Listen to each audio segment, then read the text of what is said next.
Hello everyone from Dunrovin Ranch in Lolo, Montana. What an exciting day for me personally. You all have gotten to meet Julie Cowan. She's come to Dunrovin, and as a great gift to us, she brought her daughter, Allie Cowan. And congratulations first on your upcoming wedding. And thank you for bringing your incredible Harris's hawks to our wonderful place. You're welcome. All right. These are, can you tell us something first about these hawks? Allie is a falconer. And let's start from the beginning. Let's talk about falconry and then introduce us to your two birds, if you wouldn't mind. Sounds wonderful. Okay. So falconry is the sport of hunting wild quarry with a trained bird of prey. It was the sport of kings in medieval England. It has gone back as far as 10,000 years in parts of Asia. Yeah. With Mongolians hunting eagles. Yep. Or hunting wolves with eagles, rather. Kings and queens hunting partridge and pheasant with gyrfalcons, and it's been around in America for as long as Europeans have been here. Yeah, I mean, they still do hunt wolves in Mongolia, do they not? That's correct. Horseback with golden eagles. I mean, it's incredible. These birds of prey, number one, they have incredible eyesight, do they not? That's correct. Yeah, I mean, how many times greater than humans? Like many times greater than humans. Many, many times. Yeah, and they're fast. How fast does a Harris's hawk fly? Do you know? I don't. Oh. The fastest land animal is the peregrine falcon, which can reach 200 miles per hour in a dive. They are not that fast. Yeah, wow. But they can catch a running cottontail rabbit. They can catch a flying pheasant. Wow. So they are, I don't know. I'm sorry. I wish I did. I That's all right. Not a problem at all. So these are Harris's hawks. Correct. And they are native to North America and South America. Is that not right? That's correct. Yeah. And what part of North America would you find a Harris's hawk? You would not find a Harris's hawk any further north than Texas, Arizona, New Mexico. That's about their furthest northern range. So this is a little bit weird for them. But that being said, they have a room inside my house so they can stay warm in the winter. That's great. So they get to stay inside. But they are native to North America. They are a very popular falconry bird because they are the most unique species of raptor in North America in that they hunt cooperatively. These two will hunt together. They hunt in small packs. One of their nicknames is sky wolves. I did not know that. They're the only species. The only species. And so what consists of a pack? How many birds together would hunt? 2, 3, 4? Anywhere from 2 to 8 or 10. Really? That's amazing. So you got these birds out of captivity, correct? They were born in captivity. Only one of them. Only one of them. So this one was born in captivity. He's about 1.5 years old. Okay. Well, a little bit older. He'll be 2 in May. Okay. And he's from a breeder in Washington. Kind of similar to dogs. They have their own breeding lines. And so some of the best hunting Harris's hawks in North America are bred by these folks called the Colsons. And so if you have a Colson bird, you're very prestigious. These and guys, is that what that is? No. Okay. But he does have Bradshaw lines, which is another very well-known and well-respected Harris hawk breeder. These guys are very easy to breed in captivity. They take to it very well because of their social nature versus some of the other types of raptors. Now, this guy, on the other hand, so this is Taco, this is Chili. Mexican names. Mexican names. Because they're Mexican birds. Correct. Right. Okay. Well, and the night that I brought this one home from the breeder, we also had tacos for dinner. Well, that makes all the sense in the world. That's how he got his name. That's great. But Chili, on the other hand, has a really interesting story. Chili was captured from the wild in 2010, not by me. Right. He was captured. Every time you acquire or lose or trade or sell or whatever a bird, you have to file a report. Right. Because they are protected under the Migratory Bird Treaty Act. So do you have to have a license to even go and hunt one for, to capture in the wild? Yes. And so what does that entail? Do you have to pass a test? Do you have to kind of go through an apprenticeship program so that they know that you know what you're doing and you aren't going to harm the birds? That's exactly the point. So it's a pretty long process to get licensed. You need to pass a written exam administered by Fish and Game. It's 104-question exam, and you have to pass with an 80% or better. And it covers everything from husbandry to bird identification to equipment, hunting practices, authors. authors of books, regulations, so it kind of covers a little bit of everything. You have to build a facility that is inspected and approved by a state game warden. Okay. And there are some minimum specifications for that to make sure that the birds are housed comfortably and safely. And then you also have to find an existing falconer who has a general level license or a master level license who's willing to take you as an apprentice for 2 years. Very rigorous. Yes. And it should be. These are It should wonderful. be. Yes, these are wonderful birds. So go on then. How did Chili come into your hands then? So Chili he was captured wild in Arizona in 2010, and he was flown for 3 or 4 years by the falconer that captured him successfully. And then he was given to somebody else. I see. And that person filed a loss report. Say they lost him. They don't know if he got away. In July of 2018 in Utah. In Utah. Yep. And Wow. then one of our local apprentice falconers was driving through Potomac, which is just kind of to the east of Missoula, About 50 miles from here. Yep. and spotted him You're kidding. in the wild. In the wild. So it had made his way from Arizona to Utah to Montana. That's the story we know. Wow. As we spoke about earlier, they're not native to this part of the country, so Right. what he's doing here is a big mystery. Yeah. But knowing that he's not supposed to be here and that his chances for survival, especially through the winter, were very, very slim, Right. we enlisted the help of some of our other local falconers who safely captured him, and he was kind of looking for a home. Oh, wonderful. And I am one of the only folks in Montana that flies Harris's hawks for a pretty good reason. You know, we're standing on it right now. Right. Snow. Yeah. Snow and the temperatures, and because they're social animals, it made a lot of sense for me to take him. Yeah. And to have so- another one. So they do get along. Yes, they do. And do they live together in the same? Describe, and maybe we could ask you at some future date to have your mother take some photos of you in your home, so we could kind of follow how these birds are husbanded. Can you explain it though? What kind of a circumstance do you have for these two birds at home? Sure. Okay. They actually have, they're a little spoiled. They have 2 different rooms. They have one that is more outdoor, that's okay for nicer weather. It's 8 feet wide by 12 feet long. And they are what's called free lofted in that area, meaning they're free. They're not tied down. Right. It's an aviary, essentially. Right. They get to move Right. about. Right. They always have fresh water available. They do love to take baths. It's one of their favorite things to do when the weather's nice. And so they're free in there. And then when the weather isn't conducive to being outside, I have a repurposed storage room that has a drain in the floor for easy cleaning. That is about 7 feet by 12 feet long, and it also is a free lofted area for them where they can be when it's kept at a minimum of about 50 degrees. Wow. Yeah. Wonderful. So that's kind of typical to have both an indoor and an outdoor area.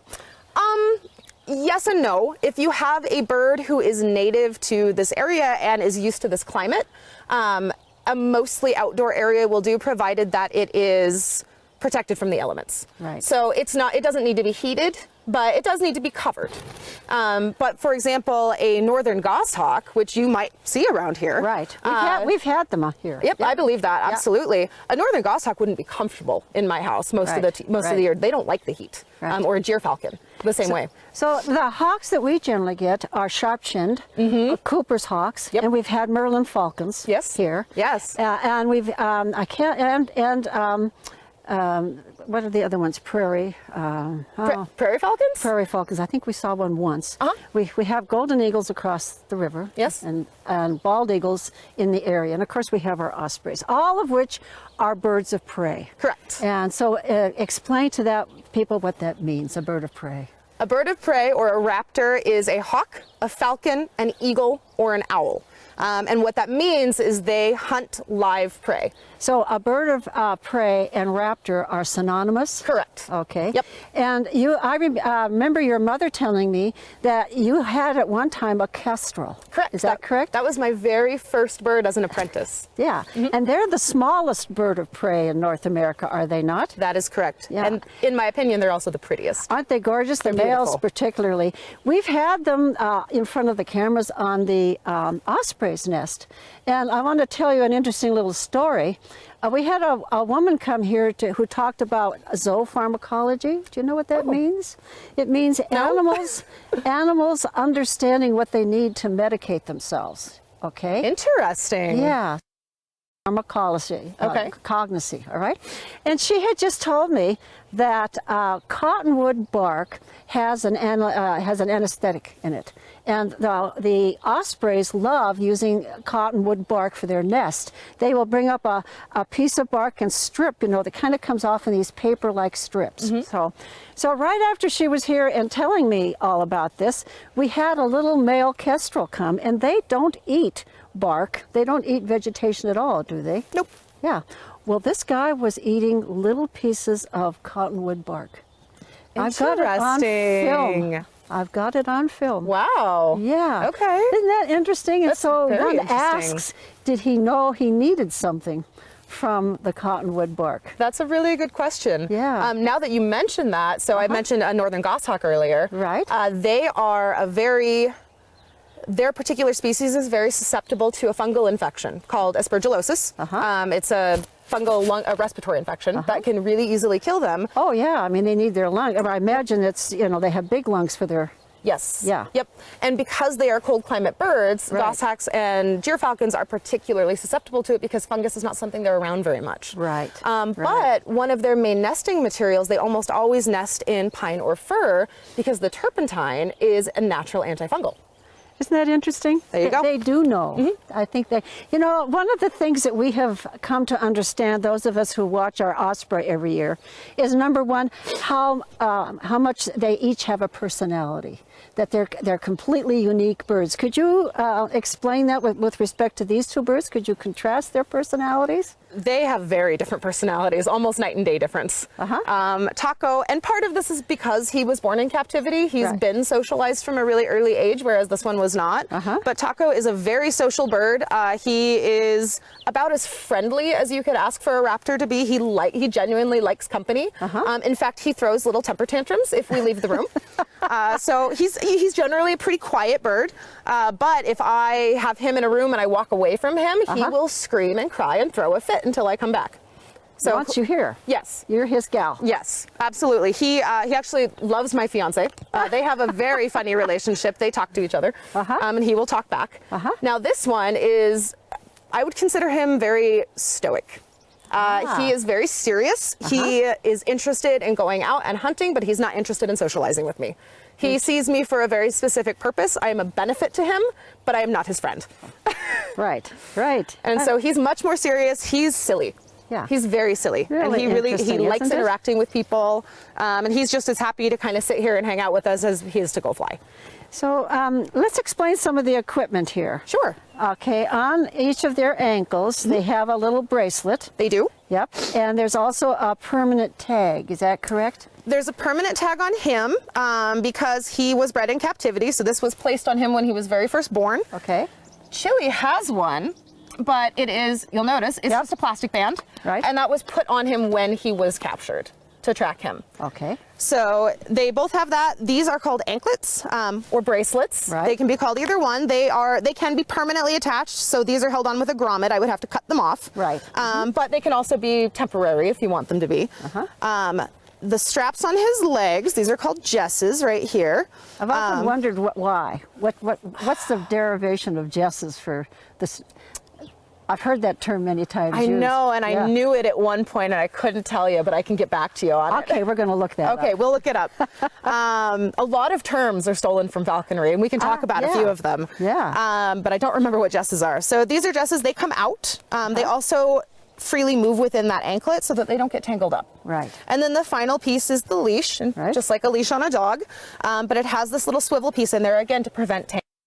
So this even kind of just from each leg to the leash makes it so that if they do jump or if they do pull against it, it's evenly distributing. It's causing as little damage or as little discomfort as possible. That's great. Now, obviously, when we're going to go fly him, he won't have this stuff on. Right. He will have his anklets on, and he'll probably still have his jesses on, but this leash will be gone. That would be very dangerous. Okay, and Chili over here has a hood. He does. And tell us about the hood. So because raptors are very visual creatures, if you take away their visual reference, if you take away their sight, very much like horses, it calms them down. Right. Chili is not as social as Taco, and so he tends to be a little more nervous when he gets into big crowds or around people that he doesn't know. And so the hood on him helps keep him a lot calmer and a lot more comfortable. Whereas because this one he's actually a little bit of an anomaly in the falconry world, he does not stay calm in a hood. In fact, it irritates him and it antagonizes him, and he gets Quite very upset about it. Yeah. I've flown many birds. You mentioned sharp-shinned hawks, Cooper's hawks, Merlin falcons. I've flown all those type of birds, and he is the only bird I've ever had that would not calm down in a hood. Wow, that's He's very interesting. strange. See, they're all different. They all have their own personalities. I'm looking at the beautiful plumage here. There's a lot of red on their shoulders here. Yep. Can you get in on that, James? Can you come in? I'm going to hold these birds really quiet for a moment and see if you can come in on their feathers here. It's a really beautiful amber kind of a red color. And they've got these beautiful yellow around their eyes. What would you call that area around their eyes and their beak? This is called the cere. Cere. C-E-R-E. C-E-R-E. Okay, that's good to know. Yep. Exactly. They're beautiful birds, just gorgeous birds. Well, and so I'll draw your attention. I don't usually like to do this because it makes him not pretty, but I'll draw your attention to this little notch he's got out of the top of his beak. Yeah. So the beak is the same material as your fingernails. And so he damaged that. He bumped his head into something earlier in the season, and it's completely healed up, but because it was basically damaging the cuticle, it's still growing out, and until it continues to grow out, that won't go away. So I'm waiting on that to grow. So it doesn't hurt him, it doesn't bother him, but it's like a damaged cuticle on a fingernail.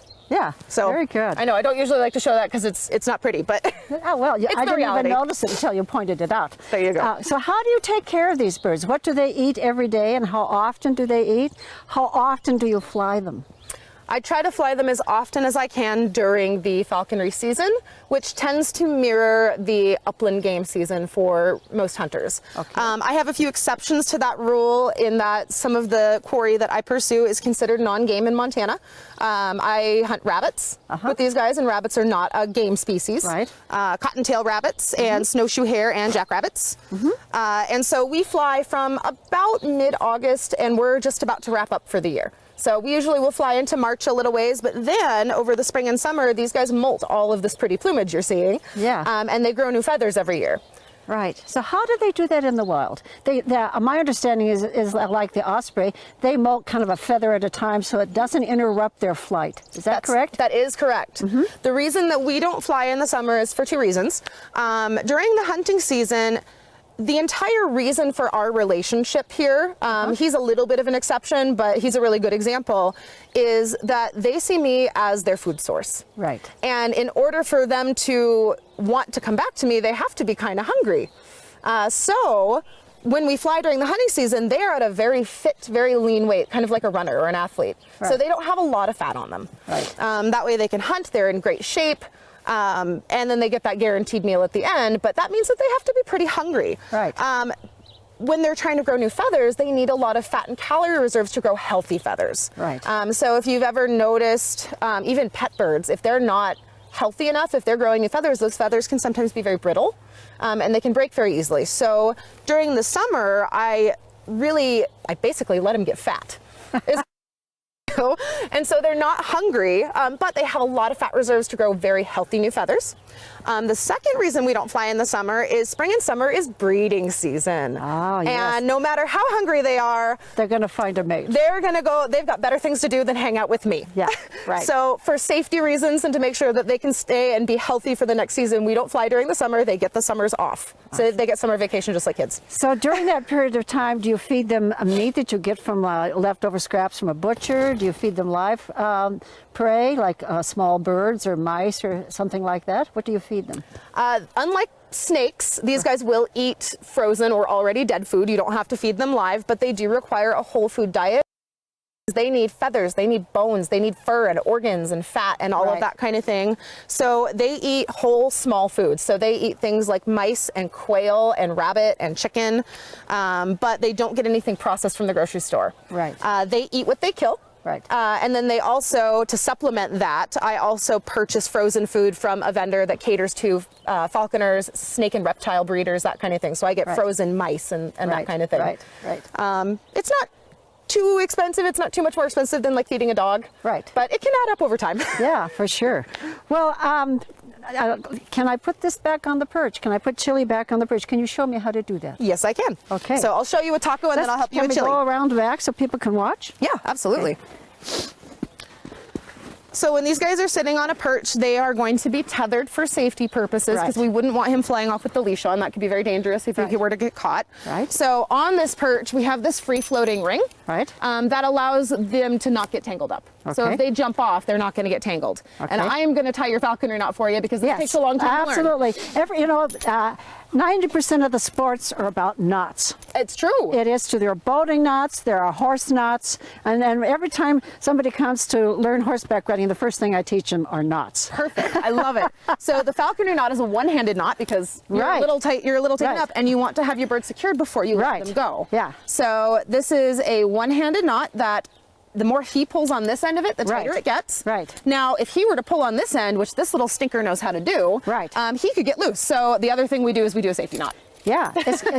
We call that locking the knot. Okay. In the horse world. Perfect. Yeah. Wonderful. Yeah. I think we're going to get along fine, horses and birds. It goes together. Great. Yeah. And then so to let him go, I'm going to let him step backwards onto this perch. So, or we're going to do that. Okay. Okay. So I am going to put his legs up against the back of the perch, and give him a little pressure, and then he steps off. Okay. So. All right. So I'm going to help you tie your falconry knot. All right. So I'm going to give you just the end of the leash here. Correct. All right. We'll get the side of it too. All right. And I tie him pretty short because I don't want him to have enough momentum where he really jars his legs if he decides to jump. That could hurt himself. Exactly. So am I loose enough now that I can just set him down on So there? you want to push kind of the back of his legs against that perch. Yep, he should step right off. There he goes. And just kind of drop your hand. There you go.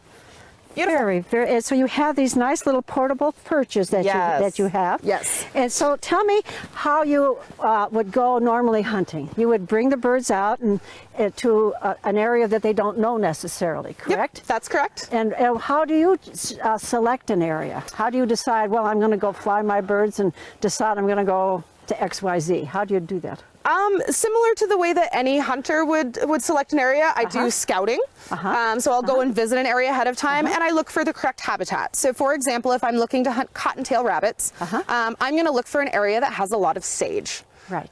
Southward facing slopes can be a big indicator of cottontail. Right. We don't have a lot of cottontail rabbits here in the Bitterroot. Right. They're very few and far between, so it's a little difficult, and sometimes we don't find anything. Right. If you are looking to put food on your table, falconry is not the hunting sport for you.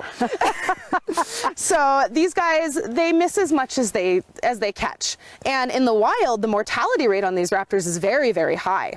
Especially in their first year of life, their mortality rate is like 75 to 95%. Yeah, that's true of ospreys too. Yeah, that first couple years is really, they got to learn the ropes. Yep, and they have a very short window of time to do it. Yeah. So I talked a little bit earlier about they have to be hungry, and the way that I judge that is by their weight. They are so small and their metabolisms are so fast that you can tell how hungry they are by how much they weigh. Wow. They drop grams per hour, basically. So I know, for example, if Taco over here is at 720 grams to 740 grams, I have a little bit of a range, that he is hungry enough to hunt, but he's still got starving. Right. Because if he doesn't have any energy, that doesn't do me any good either. Right. And Chili he doesn't look it, but he's a much smaller bird. He hunts between 650 and 660 grams. So wow, you got it down to, you know exactly. Yep, yeah, absolutely. You know, I think this is really interesting to those of us who have watched the ospreys because, you know, when the chicks can go from being healthy to starving to death in a matter of days. Yep. I mean, the river comes up and the male osprey can't get as many fish, and a chick that was healthy on Monday can be dying on Thursday or even Wednesday. Yep. That they eat so many fish, they need that energy, and they also, that's how they drink, at least for the ospreys. That's correct. They get their moisture from from what they eat as well. That's correct. For the most part, they get most of their moisture from their food. Right. They do drink water. They like to bathe in it more than they like to drink it, but they do, especially if it's really hot. Right. But they get most of their moisture and all of their nutrition from their food, and their metabolisms are so fast that Right. even just a day or two without eating, Right. they can die. Yeah. And Yeah, the smaller the bird, precarious. the smaller the bird, the more critical that is. So I have these guys weighed down to grams. I could probably weigh them in ounces and be pretty safe because they're large. But my very first bird was a kestrel. My little male kestrel was 85 grams. That's just tiny. And 1 gram made a difference. Wow. So I had to weigh his food and I had to weigh him multiple times per day to make sure that he was healthy. Wow.